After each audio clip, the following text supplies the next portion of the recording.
Hello అండి, నా పేరు డాక్టర్ కారెడ్డి శ్రీధర్ అండి. నేను general laparoscopic surgeon and laser స్పెషలిస్ట్ని. ఈరోజు చాలామంది వరి అయ్యే ప్రాబ్లం ఏంటి అంటే వారికోస్ వెయిన్స్. అసలు ఈ వారికోస్ వెయిన్స్ ఇంతకుముందు చూసుకుంటే ఒక 10 ఏళ్ల క్రితం కానీ 15 ఏళ్ల క్రితం కానీ చూసుకుంటే కనుక ఈ వారికోస్ వెయిన్స్కి పెద్ద అవగాహన లేకుండా వారికోస్ వెయిన్స్ వచ్చిన వాళ్ళకి సర్జరీస్ ఆప్షన్స్ కూడా చాలా హారబుల్ సర్జరీస్ ఆప్షన్స్ ఉంటుండే. బట్ లేటెస్ట్గా చూసుకుంటే కనుక చాలా ఆప్షన్స్ వచ్చేసినాయి. దీనిలోనే మనకు ఆర్ఎఫ్ అబ్లేషన్ అని, లేజర్ అబ్లేషన్ అని చెప్పేసి, లేటెస్ట్గా గ్లూ థెరపీ అని చెప్పేసి ఇట్లాంటి చాలా లేటెస్ట్ సర్జరీస్ వచ్చినాయి.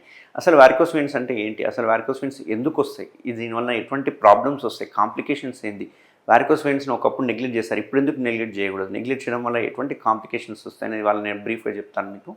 సో వారికోస్ వెయిన్స్ రావడానికి ముఖ్య కారణాలు ఏంటి అంటే లాంగ్ టైమ్ స్టాండింగ్, ఎక్కువసేపు ఒకటే ప్లేస్లో నిల్చోవడం కావచ్చు, ఒకటే ప్లేస్లో ఎక్కువసేపు కూర్చోవడం కావచ్చు, ఇట్లాంటి వాటికి వస్తుంటాయి. చాలామందికి ఏంటి అంటే ప్రొఫెషనల్ వైజ్గా చూసుకుంటే ఈ లెక్చరర్స్ కావచ్చు, టీచర్స్ కావచ్చు, బార్బర్స్ కటింగ్ చేసే వాళ్ళు కావచ్చు, అండ్ ఎక్కువసేపు ఒకటే చోట కూర్చునే సాఫ్ట్వేర్ ఇంజనీర్స్ కావచ్చు, బస్ కండక్టర్స్, బస్ డ్రైవర్స్ కావచ్చు, ఇట్లాంటి వాళ్ళకి ముఖ్యంగా ఇంకొకటి ఇంపార్టెంట్ ఏంటంటే ఈ డిజీజ్ మనం ఎక్కువ చూసేది పోలీస్ కానిస్టేబుల్స్లో కూడా, ట్రాఫిక్ కానిస్టేబుల్స్లో ఒకటే ప్లేస్లో నిల్చుంటారు, వాళ్ళు అటు ఇటు తిరగరు కాబట్టి మనకి ఈ ప్రాబ్లమ్స్ వస్తుంటాయి. సో అసలు అంటే ఈ ప్రొఫెషన్ వల్ల మనకి వారికోస్ వెయిన్స్కి ఏం సంబంధం అని చూసుకుంటే కనుక, అసలు వారికోస్ వెయిన్స్లో రక్తం ఏదైతే చెడు రక్తం, మామూలుగా 2 రకాల రక్తనాళాలు ఉంటాయి.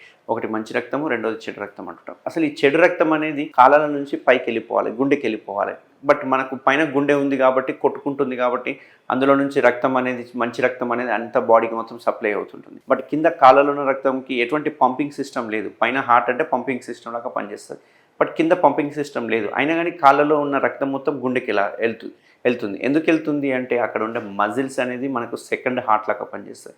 అందుకే కాఫ్ మజిల్స్ని, కాఫ్ ఏరియాని మనం సెకండ్ హార్ట్ అని చెప్పి పిలుస్తుంటాం అన్నట్టు. సో ఆ కాఫ్ మజిల్ మనకు కంటిన్యూస్గా కాంట్రాక్షన్స్ అవ్వడం వల్ల, అక్కడ ఉన్న మజిల్స్ కాంట్రాక్షన్ అవ్వడం వల్ల మజిల్స్ మధ్యలో ఉండే రక్తనాళాల్లో ఉన్న రక్తం మెల్లగా పంప్ అవుతూ ఉంటుంది. దానిలో వాల్స్ ఉంటాయి కాబట్టి పైకి వెళ్ళిన రక్తం మళ్ళీ కిందికి జారకుండా ఉంటుంది.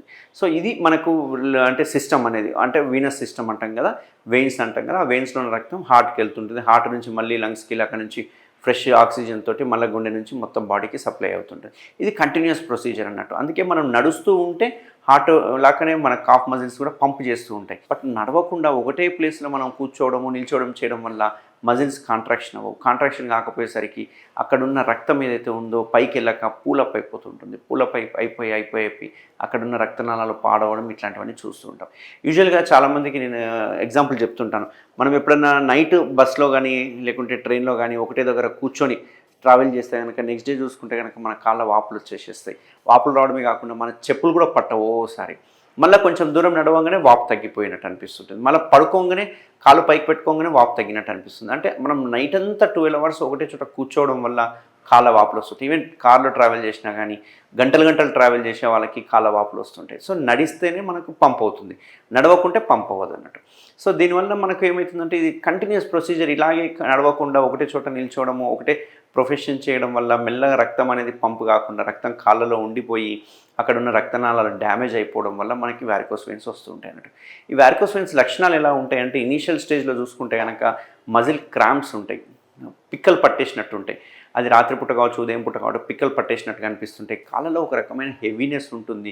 కొంచెం దూరం నడవగానే కాలు బరువు అనిపించడము, నంబునెస్ రావడము, తిమ్మిర్లు పట్టినట్టు ఉండడము. ముఖ్యంగా కాళ్ళ ఏరియాలో, యాంకిల్ ఏరియాలో చూసుకుంటే కొంచెం బ్లాకిష్ డిస్కలరేషన్, నల్లగా అయిపోవడము, దురదలు పెట్టడము, అక్కడ కండ కూడా హార్డ్ అయిపోవడము, ఆ నల్లగైన చోట చర్మం అనేది ఒక పేపర్ లాక్ అయిపోతుంటుంది, థిక్ ఉండదు, పేపర్ లాక్ అయిపోయి సన్నగా అయిపోయి కొంచెం చిన్న గోకినా కానీ, దోమ గరిచినా కానీ, లేకుంటే ఏదైనా చిన్న దెబ్బ తగిలినా కానీ అక్కడ పుండు ఫామ్ కావడము, కొందరికి అక్కడ నుంచి బ్లీడింగ్ అవ్వడం, హెవీ బ్లీడింగ్ అవ్వడం, ఇట్లాంటివన్నీ లక్షణాలు చూస్తుంటాం.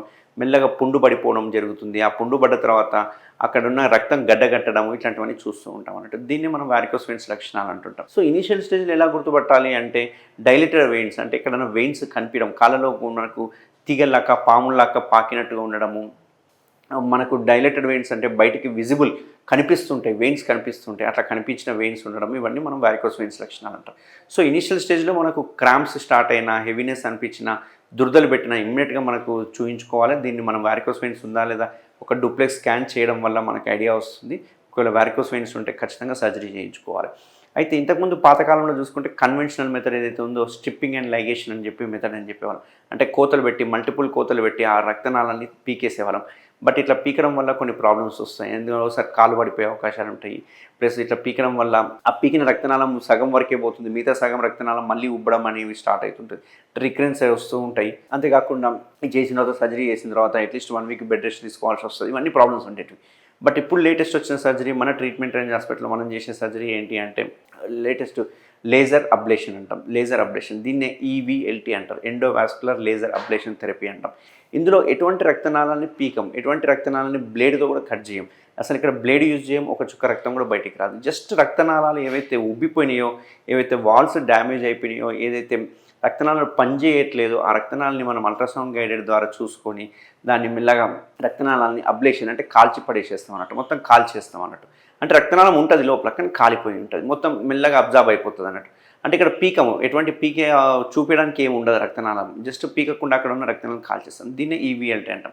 ఇది ఎంత సింపుల్ ప్రొసీజర్ అంటే కొన్నిసార్లు మనం దీన్ని ఎటువంటి అనస్థీషియా లేకుండా లోకల్ అనస్థీషియా కూడా చేసుకోవచ్చు. పేషెంట్ ఇమ్మీడియట్గా డిశ్చార్జ్ చేయడం జరుగుతుంది. వితిన్ 2 to 3 అవర్స్లో డిశ్చార్జ్ చేసుకోవచ్చు. పేషెంట్ ఇమ్మీడియట్గా నడవచ్చు, తన పనులు తను చేసుకోవచ్చు. నెక్స్ట్ డే నుంచి వాళ్ళ ఆఫీస్ వర్క్స్ కూడా చేసుకోవచ్చు. ఎటువంటి రెస్ట్రిక్షన్స్ లేదు, ఎటువంటి పథ్యం లేదు, ఎటువంటి బెడ్ రెస్ట్ అవసరం లేదు, ఎటువంటి డ్రెస్సింగ్స్ అవసరం లేదు, చేసినట్టు కూడా తెలియదు. జస్ట్ కొన్ని రోజులు మాత్రం సాక్స్ వేసుకోమని చెప్తుంటాము ప్రికాషన్స్ కోసము. సాక్స్ వేసుకోమంటాము, స్టాకింగ్స్ అంటారు కదా, క్లాస్ 2 ఇన్నర్ స్టాకింగ్స్ వేసుకోమని చెప్తూ ఉంటాం. అదొకటే వేసుకుంటే సరిపోతుంది. మళ్ళీ ఇది రికరెన్స్ వచ్చే అవకాశాలు 90% 95% మళ్ళీ రికరెన్స్ రాదు.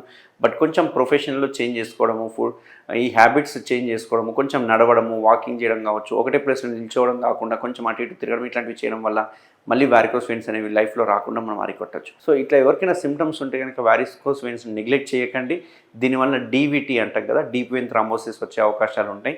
సో వారికోస్ వెయిన్స్ నెగ్లెక్ట్ చేయకుండా ఇమ్మీడియట్గా ట్రీట్మెంట్ రేంజ్ హాస్పిటల్ వస్తే మనం దీనికి అత్యాధునిక చికిత్స ఏదైతే లేజర్ ఉందో, EVLT ఉందో, దాన్ని చేయడం వల్ల దీన్ని 100% క్యూర్ చేయొచ్చు. Thank you very much. Thank you Sridhar Reddy sir. Thank you doctor Sridhar Reddy sir. Thank you Sridhar Reddy sir. Thank you Sridhar Reddy sir. Thank you Sridhar Reddy sir. Thank you Sridhar Reddy sir. Thank you Sridhar Reddy sir. Thank you Sridhar Reddy sir. Thank you Sridhar Reddy sir. Thank you Sridhar Reddy sir.